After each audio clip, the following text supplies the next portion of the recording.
Buenas tardes, jóvenes. Continuando con el tema de operadores en su parte final, vamos a hablar nuevamente de las operaciones que vienen en cuadrito de doble entrada, pero ahora viendo sus propiedades que se cumplen ahí. ¿De acuerdo? No olvidar, vamos a trabajar en este tipo de cuadritos, sus partes.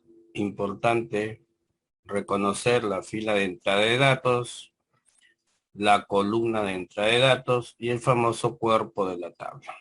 ¿Ok, chicos? ¿Dónde se encuentran los resultados? Te recordarán que en los ejercicios que hemos resuelto hasta el momento, para nada hemos usado a la diagonal principal. Ahora en la parte teórica, donde vamos a estudiar sus propiedades, sí entra a tallar la diagonal principal. ¿Ah? Vamos a ver. Primera propiedad. Hablamos de la propiedad de clausura o cerradura. Cuando decimos que una operación interna, así se la denomina, cumple la propiedad de clausura o cerradura. ¿De acuerdo? Dice, en un conjunto A, ojo con esto, diferente del vacío, se ha definido una operación matemática que puede venir por cualquier símbolo, ¿cierto? Eso ya lo saben ustedes. ¿Cuándo cumplirá la propiedad de clausura? Si al realizar la operación que indica el operador, con dos elementos cualesquiera de ese conjunto A, el resultado termina siendo otro elemento de ese conjunto A.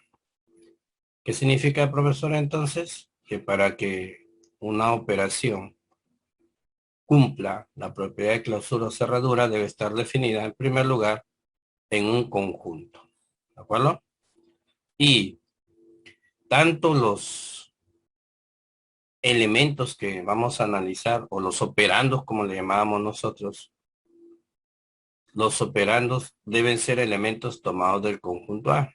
Y el resultado que se obtenga también debe estar en el conjunto A. Esa es la simbología que está acá. Para toda pareja A, B de elementos de A, el resultado a través de este operador también debe encontrarse en A. ¿Estamos de acuerdo? Caso contrario de que encontremos algún resultado que no se encuentre en A, entonces decimos que no cumple con la propiedad de clausura o cerradura, o simplemente decimos que esa operación es abierta. No te olvides. ¿Ya? Profe, entonces, ¿cómo lo comprobamos en la tablita? ¿Cómo nos damos cuenta? Bueno, en primer lugar te hemos dicho, ¿qué tiene que darnos a nosotros? Un conjunto, ¿cierto? Luego una operación definida a través de un operador. En este caso es el operador asterisco. Recuerda, el operador puede cambiar, no siempre va a ser el asterisco. Entonces, ¿cómo comprobamos que en esta tablita se cumple la propiedad de clausura, ¿no? Definida por el operador asterisco en el conjunto A? Muy bien, vamos a hacer lo siguiente. Primero, verificar que todos los elementos del conjunto A están presentes en dos zonas primero. ¿Cuáles son? En la fila de datos y en la columna de datos. ¿Ya? En la fila de datos deben encontrarse los elementos del conjunto A y en la columna de entrada de datos también deben estar los elementos del conjunto. Muy bien, luego ¿a dónde pasamos? Luego pasamos a verificar que todos los elementos del cuerpo de la tabla también son elementos del conjunto. Ah, o sea que ahora pasamos a esta zona llamada el cuerpo de la tabla. Y ahí solo tenemos que encontrar elementos del conjunto. Solo pueden encontrar elementos del conjunto. ¿Correcto? Muy bien. Entonces, una vez comprobado que tanto la fila, la columna y el cuerpo de la tabla poseen elementos solamente del conjunto A, entonces concluimos que la operación es cerrada. ¿De acuerdo? Para nuestro ejemplo, la operación sí es cerrada en el conjunto. ¿Estamos, chicos? No te olvides, verificamos fila de entrada de datos, columna de entrada de datos y cuerpo de la tabla. En todos ellos deben encontrarse solamente elemento del conjunto A. Muy bien. Seguimos. Segunda propiedad. La propiedad conmutativa o de conmutatividad. Tú ya tienes una idea porque estas operaciones también existen, por ejemplo, en la adición, en la multiplicación, ¿no? ¿Cuándo decimos que hay conmutatividad? Entonces aquí hay que tener cuidado porque hay que comprobar que cambiando el orden de los operandos, se debe obtener el mismo resultado, ¿ya? Pero siempre hablamos que estamos trabajando en un conjunto. Me van a dar un conjunto y yo voy a tomar pareja de elementos. Y ojo con lo que dice acá. Este símbolo se lee para todo. Para todo par de elementos de A. O sea, yo tengo que comprobar que cumpla con todos. Con todas las parejas de elementos que pueda tomar del conjunto. ¿Ya? Debe cumplirse que cambiando el orden de los operandos, obtengo el mismo resultado. ¿Estamos de acuerdo? Y si no, pues se afirmará que no es conmutativa. Profe, ¿y cómo lo comprobamos en la tablita? Muy bien. Primero, ¿cuáles son los requisitos? ¿Cuáles son los pasos a seguir? Le llaman el criterio de la diagonal. ¿De acuerdo? ¿Qué es lo que vamos a hacer? Primero, mira lo que nos dice acá. Hay que ordenar la fila, esta parte de acá, y la columna de entrada de datos en forma idéntica. En forma idéntica. Y empezando desde el operador. ¿Cómo así, profe? O sea, tú vas a ver el orden de los elementos de izquierda a derecha en la fila. A, B, C, D. Ese es el orden que has escrito los elementos. Primero A, luego B, luego C y luego D. De izquierda a derecha. Y ese mismo orden tiene que existir, pero de arriba hacia abajo. A, B, C, D. ¿Ah, entendieron? Entonces, en la fila, el orden es de izquierda a derecha. A, B, C, D. Ese mismo orden, A, B, C, D, debes observarlo de arriba hacia abajo, en la columna de entrada de datos. A eso se refiere cuando dice que la fila y la columna de entrada de datos deben tener el mismo orden. Profe, ¿qué pasa si no lo tiene? Bueno, tenemos que hacer movimiento de filas o de columnas, pero todos, ¿ah? Movimiento de toda la fila o de toda la columna. ¿Estamos de acuerdo? Ese es el primer paso. El segundo paso. Trazamos la diagonal principal. Ah, profe, ahora sí ya, ¿no? Trazamos esta diagonal de acá. La trazamos. Luego que le hemos trazado, siguiente paso. Vamos a comprobar que respecto a esa diagonal exista simetría. Simetría. Los elementos que quedaron arriba y los elementos que quedaron abajo son simétricos. Observa, en esta fila de resultados, en la primera fila de resultados, B, C, D, en la primera columna de resultados deben estar exactamente los mismos y en el mismo orden, de arriba hacia abajo, B, C, D, B, C, D. La siguiente fila, DA, columna DA. Fila B, columna B. O también lo pueden mirar así, ¿no? Como están señalándolo ahí. De esta forma, ¿no? Que haya simetría. Arriba y abajo de la diagonal tenemos los mismos elementos en las mismas posiciones. Muy bien. Si eso se logra verificar en todos los casos, se logra verificar eso en todas las filas y columnas, entonces decimos que sí es conmutativa. Si algún elemento no concuerda, ya no será conmutativa. ¿Estamos de acuerdo, chicos? Pues a eso le llaman el criterio de la diagonal. No te olvides, el criterio de la diagonal. Pasamos ahora a otra propiedad. La propiedad del elemento neutro. El elemento neutro, aquí en las operaciones internas, siempre lo vamos a señalar con la letra E. ¿Ya? El elemento neutro siempre lo vamos a llamar el elemento E. Muy bien. Este elemento neutro, es un elemento del conjunto donde se ha definido la operación. ¿Estamos de acuerdo? Tal que cualquier elemento que se opere con él, o, mira que aquí hay que comprobar una conmutatividad, mucho cuidado acá ya. Aquí hay que comprobar una conmutatividad.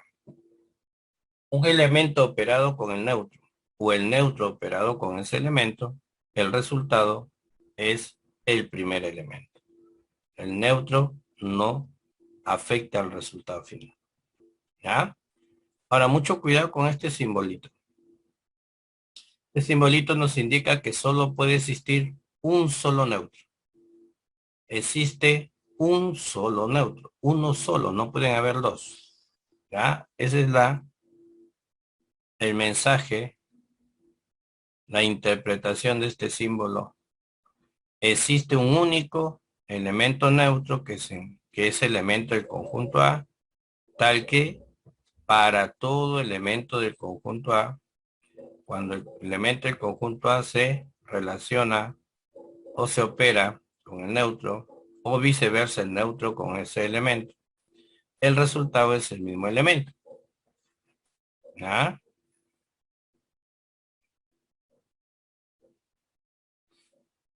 Entonces, es lo que te decía acá, ¿no? Esta simbología. Si una operación matemática tiene elemento neutro, recuerda que este es único. Solo puede haber uno. ¿Ah? Y acá te hace recordar, ¿no? Que en adición el elemento neutro es el cero. Todo número sumado con cero da el mismo número. En la multiplicación el elemento neutro es el uno. Todo número multiplicado por uno te da el mismo número. Profe, pero ¿cómo compruebo el elemento neutro en tablitas? Muy bien, vamos a enseñarte cómo se encuentra el elemento neutro en la tablita.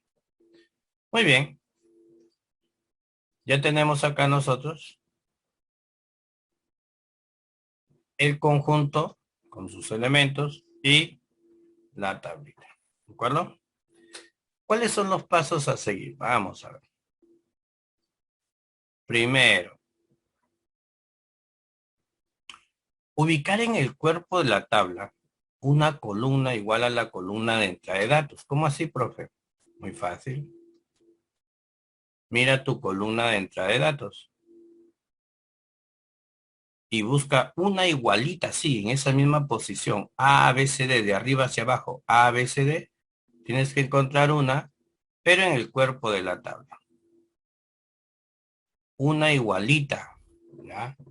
Una igualita, no te olvides, a la columna. Igualmente, una fila de entrada de datos igual a una fila de los resultados. Esta fila la buscamos acá. Ahí está.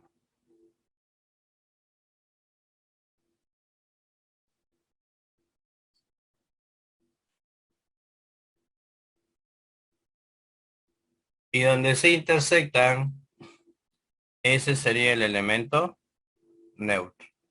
¿Ya? Donde se intersectan, ese sería el elemento neutro. Ah, o sea, en este caso, ¿quién es el elemento neutro? B. ¿Estamos de acuerdo? Ahí está. No te olvides. No te olvides.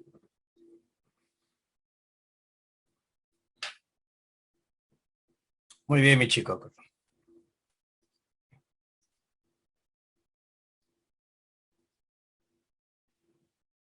Ahora viene el elemento inverso.